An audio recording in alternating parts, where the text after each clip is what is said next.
Hola, mi nombre es Perla Naomi García Bautista. Hola, soy José Alfonso Aguilar Pérez. Mi nombre es Naomi Padilla Mora. En este video vamos a hablar sobre algunos aspectos de México y su identidad nacional. Patriotismo es cuando amas mucho a tu país, pero también reconoces que tiene muchos errores y que no es superior a otros países. En cambio, el nacionalismo es cuando no aceptas críticas de tu país y crees que es superior a muchos otros países.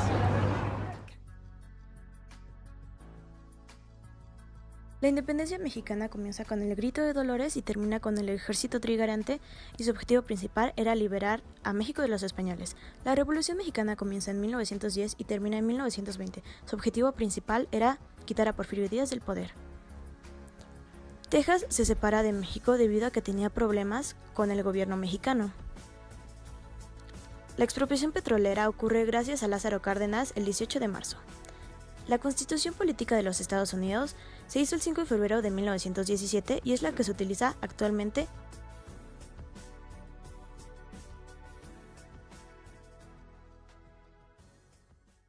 En la actualidad y desde nuestra perspectiva, creemos que hay 5 características que definen la identidad mexicana: mediocridad, intolerancia, machismo, clasismo y conformismo. Aunque estas son negativas, claramente demuestran la decadencia en la que está nuestra sociedad, ya que cada vez se pierden los valores y las personas no saben convivir entre ellas. México es un país con muchos recursos naturales debido a su clima, tipos de suelo y posición geográfica. Algunos ejemplos de estos son el aguacate. México es el principal exportador de esta fruta a nivel global, siendo así el país que más lo produce. México es uno de los principales productores de metales de primera, tales como el oro y la plata. Otro de los recursos naturales que posee México son los hidrocarburos como el petróleo. México es un país rico en petróleo, siendo el segundo mayor exportador de Latinoamérica. Otro ejemplo de esto también es el gas natural. El camarón es otro de los recursos naturales provenientes de México. El clima y la posición geográfica ayudan a que la especie sea más abundante que en otras partes. 4 datos geográficos de México. Número 1. México ocupa el tercer lugar en América por su extensión costera, ya que este tiene costas en el Atlántico, el Pacífico, el Golfo de México y el Mar Caribe. Número 2. México también ocupa el lugar número 14 a nivel mundial por su extensión territorial, que equivale a 1.964.375 kilómetros cuadrados. Número 3. México tiene una gran diversidad climática, ya que este se encuentra dividido por el Trópico de Cáncer, por lo cual tenemos 2 zonas, la tropical y la templada. Número 4. México es uno de los 12 países megadiversos, ya que este cuenta con 12.000 especies endémicas.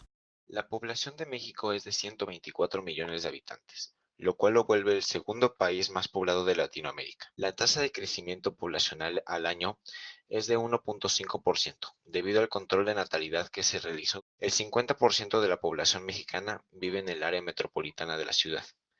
La población mexicana entre 0 y 14 años abarca el 18.6% del total. Las personas de entre 15 a 64 años el 67.3% y de 64 más solo el 14.1%.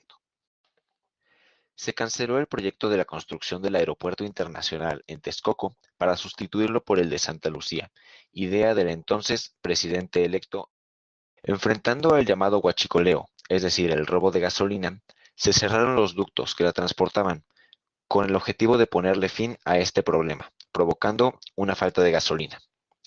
Se aprobó la Ley de Seguridad Interna, que le da al presidente la capacidad de dar orden de intervención a los militares, con el fin de enfrentar amenazas interiores. Pero según la ONG, esto puede causar la militarización del país. En la política exterior por parte de México, se declaró la no intervención hacia el caso de Venezuela, ni a ningún otro país, para mantener una política exterior respetuosa. Desde inicios del 2019, México se ha enfrentado a diversos cambios. Para empezar, en la silla presidencial se encuentra no solo una persona, sino también un partido que creímos que jamás llegaría a ocupar ese puesto. AMLO ya ha sido altamente criticado por sus decisiones desde el inicio de su sexenio. Para empezar, se le critica cuestiones como la cancelación del aeropuerto de Texcoco, que se pasó a Santa Lucía, la posible militarización del país, el desabasto de gasolina, el accidente en Hidalgo, los crímenes que ya no son considerados de gravedad, como la violación a menores, los feminicidios. Nosotros opinamos que las acciones que está tomando AMLO no son erróneas, sino que quizás no son las mejores opciones. Hay que tener muy en cuenta que es un partido sin experiencia, es una persona que intentó varias veces y no lo lograba, y está yendo con ojos vendados y sin el apoyo de su pueblo. Pero también creemos que es muy importante pensar y concentrarnos en que el cambio no solo está en AMLO. Como mexicanos estamos muy heridos. México ha sido un país que históricamente ha sufrido mucho. No tiene la cultura, no tiene la educación necesaria y no tiene los medios para poder salir adelante. Y aparte, la gente no quiere. No podemos poner todo ese peso sobre AMLO, sino también nosotros como mexicanos debemos empezar a realizar pequeñas acciones que nos ayuden a cambiar. Debemos de concientizarnos, debemos de dejar de criticar y hacer más.